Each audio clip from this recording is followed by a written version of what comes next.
ফিতনা থেকে দূরে আসার চেষ্টা করতে হবে, এই জগতের মোহ ছাড়তে হবে। যতটুকুতে আমার জীবন চলে যায় বাস এতটুকুতেই। আমি এইভাবেও বলতেছি আপনাদেরকে এখন সরাসরি, নিজেদের আপনজনদের মধ্যে, পরিবারের মধ্যে, বংশের মধ্যে কেউ যদি আপনাকে দিনের পথে চলতে বাধা প্রদান করে, ফিতনা সৃষ্টি করে, আপনি তার থেকেও নিজেকে সরায় রাখবেন। দিন আপনার, জীবন আপনার, মানে দিন আমার, জীবন আমার, ইহকাল আমার, পরকাল আমার, জবাব আমার। আমার অন্য কারো দ্বারা প্রভাবিত হয়ে দিন নষ্ট করা যাবে না, যাবে?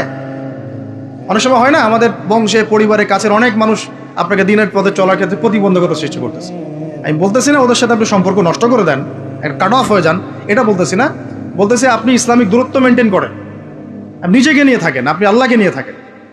এক আল্লাহই আপনার জন্য যথেষ্ট, ইনশাআল্লাহ কাউকে লাগবে না। ইনশাআল্লাহ কেউ যদি না থাকে, এক আল্লাহই আপনার আমার জন্য যথেষ্ট। এটা কি বিশ্বাস করেন কিনা? এই আল্লাহ পাকই আমাদেরকে বাঁচিয়ে রাখছেন, আল্লাহ পাকের হাতেই আমাদের জীবন, আল্লাহ পাকই আমাদেরকে খাওয়ান। আল্লাহ থাকলে কিচ্ছু লাগে না। আর যারা আল্লাহ নাই, সারা দুনিয়া মিলেও তাকে সুখ দিতে পারবে না, তার কিছুই করতে পারবে না।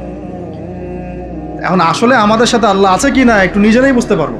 আসলে আল্লাহ পাকের সাথে আমার সম্পর্ক কেমন, আল্লাহ বলে ডাকলে বা আল্লাহর কাছে দোয়া করলে কি আমার ভিতরে কোনো অনুভূতি আসে কি না, রাসূল সাল্লাল্লাহু আলাইহি ওয়াসাল্লামের নাম আসলে আমার ভিতরে কোনো অনুভূতি আসে কি না, বুঝবেন। ইনশাআল্লাহ এটা আপনার আস্তে আস্তে বুঝে যাবেন। তাহলে নিজের তাজকিয়ার দিকে ফোকাস করেন, এবং তাজকিয়া অর্জন করার জন্য অবশ্যই সোহবত লাগে। যারা আত্মশুদ্ধিতে পরিপূর্ণ মানুষ, এই মানুষগুলোর সাথে পরামর্শ করে চলবেন। আর নিজের দিন পালন করেন, দিনটাকে আর বিভক্ত হতে দিবেন। যারাই বিভক্তির দিকে নিয়ে যায় এদেরকে বয়কট করবেন, মিশবেনই না এদের সাথে।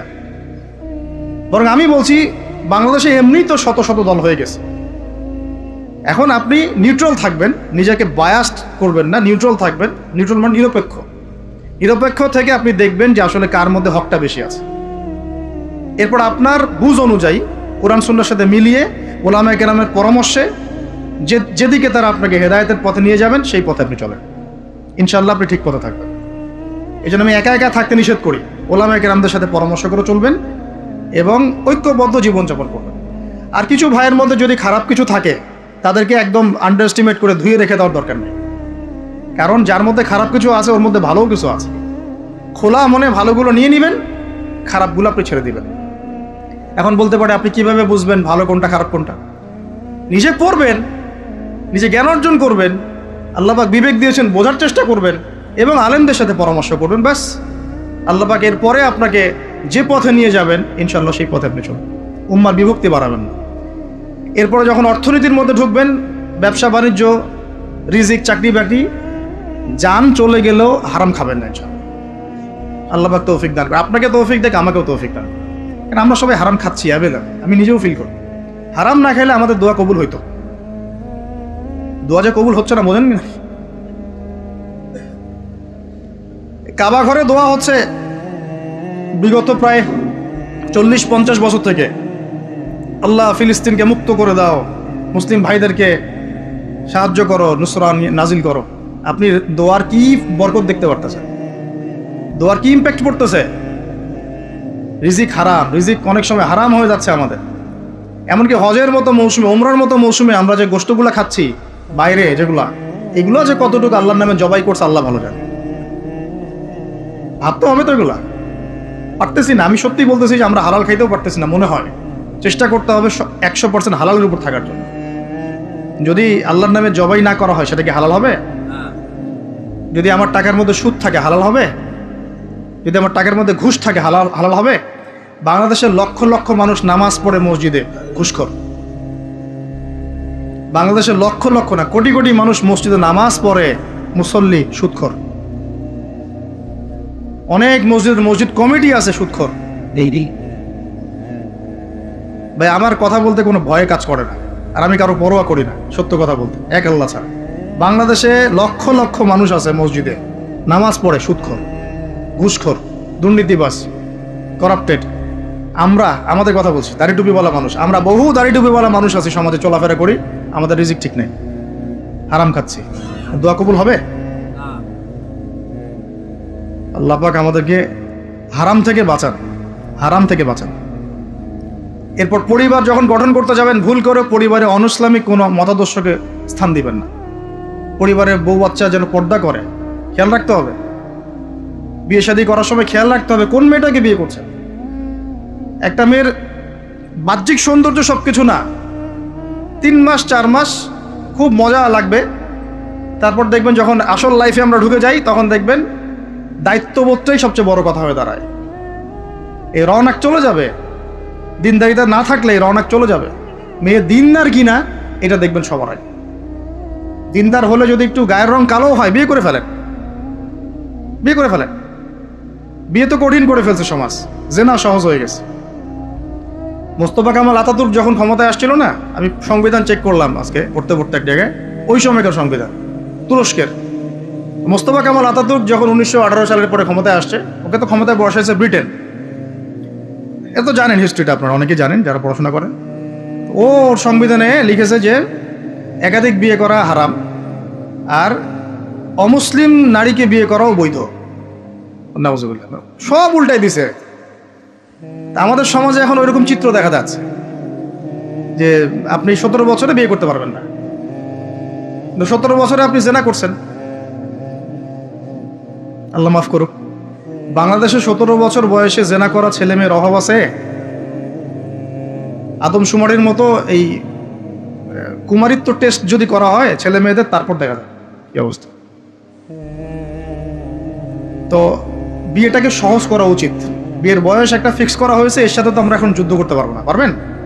ছেড়ে দেন, আচ্ছা ফিক্স করছে বুঝলাম।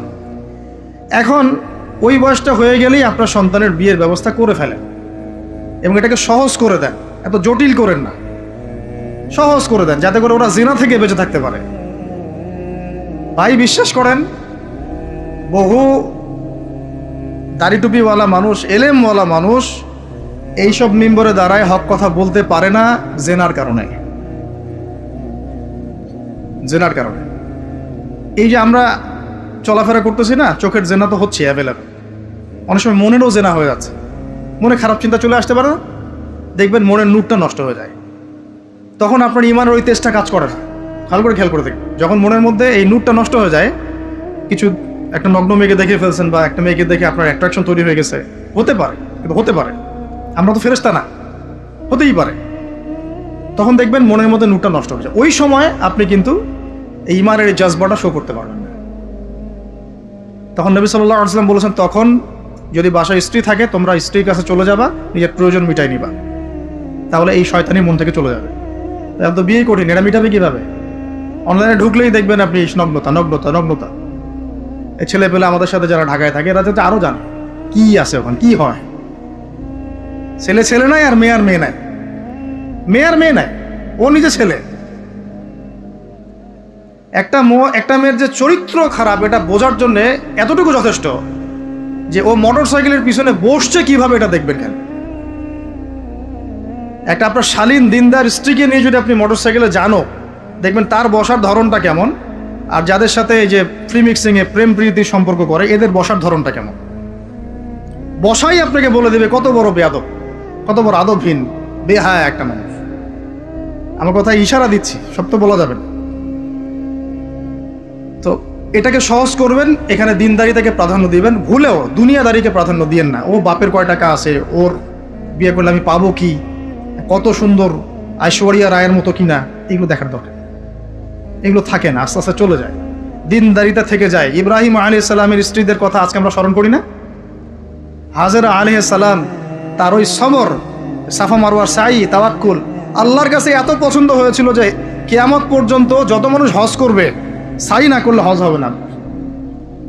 দেখেছেন, উনার ওই হাঁটা দৌড়াদৌড়ি আল্লাহর কাছে এত পছন্দ হয়েছে। আপনি জামজাম কূপ ওখানে যে তাওয়াফ করছেন না, তাওয়াফ করে যে পানি খেয়ে আসলেন, সাফা মারওয়া সাই করলেন, এই সাই না করা পর্যন্ত আপনার হজই হচ্ছে না, ওমরাই হচ্ছে না। একজন দিনদার মেয়ের দিনদারিতা আল্লাহর কাছে কিভাবে কবুল হয়ে থাকে, আমাদের মেয়েদেরকে বুঝান, বাসায় গিয়ে বোনদেরকে বুঝান, মাদেরকে বুঝান, স্ত্রীদেরকে বুঝান। তাদেরকেও একটা উদ্দেশ্যে আল্লাহ পাক সৃষ্টি করেছেন। কি উদ্দেশ্য? তারা যেন ইসমাইলের মতো প্রজন্ম জন্ম দিতে পারে। তাদেরকে সিরিয়াল দেখার জন্য পাঠানো হয় না, তাদেরকে রং তামাশা করার জন্য আর স্নো পাউডার মেখে বাইরে ঘোরার জন্য পাঠানো হয় না। এবং এটাকে কন্ট্রোল তো আমাদেরকে করতে হবে। এই যে বললাম, কন্ট্রোল করতে গিয়ে যদি দেখেন পারতেছেন না, আপনার দ্বারা হচ্ছে না, তখন কি প্রয়োজনে ডিসকানেক্টেড হয়ে যাবেন, তাও নিজের দিনকে ক্ষতিগ্রস্ত হতে দিবেন না। কিছু করার নাই তো, চেষ্টার উপর চেষ্টা করে যাচ্ছেন আপনি 10 বছর, 15 বছর, 5 বছর, 7 বছর, কোনো রেজাল্ট পাচ্ছেন না। আপনি কি করবেন? দিন ছেড়ে দেবেন? আপনিও তাদের মতো হয়ে যাবেন? আপনাকে আপনার স্বতন্ত্র জায়গায় থাকতে হবে। আল্লাহ পাক তৌফিক দান করুন। আর ইসলাম সংশোধনের মধ্যে সমাধান আসলে আলহামদুলিল্লাহ। এরপরে বাচ্চা কাচ্চা যেগুলো হবে, এগুলো পয়েন্ট মনে রাখবেন, পড়াশোনা থেকে নিয়ে এই পর্যন্ত বাচ্চা কাচ্চা যেগুলো হবে, এক একটা বাচ্চাকে আগামী দিনের যোদ্ধা হিসেবে গড়ে তুলবে। কি যুদ্ধ করবে তারা? আগে আদর্শিক যুদ্ধ করবে, আদর্শিক যুদ্ধ করবে, যে আমরা ওইসব আদর্শে চলি না, আমাদের নিজস্ব আদর্শ আছে, এটা ইসলাম। আমাদের কিতাব আছে কোরআন, আমাদের সুন্নাহ আছে মুহাম্মদ সাল্লাল্লাহু আলাইহি ওয়াসাল্লামের সুন্নাহ।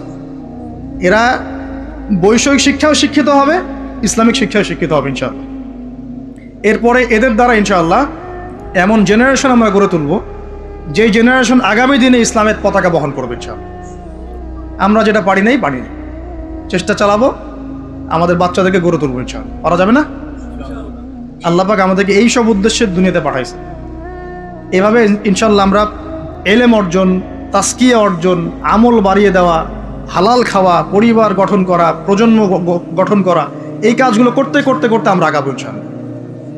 এবং এখন যা চলছে এই ফিতনাগুলো থেকে আমরা নিজেদেরকে দূরে রাখার চেষ্টা করব।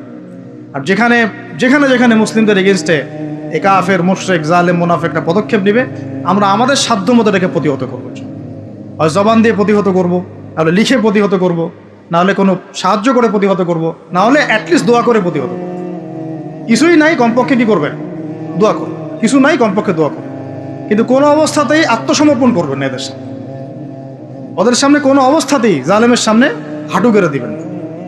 মাথা উঁচু করে বাঁচবো ইনশাল্লাহ, মাথা উঁচু করে মরবো। আল্লাহ পাক আমাদের সবাইকে কথাগুলো বোঝার তৌফিক দান করুন। আমিন।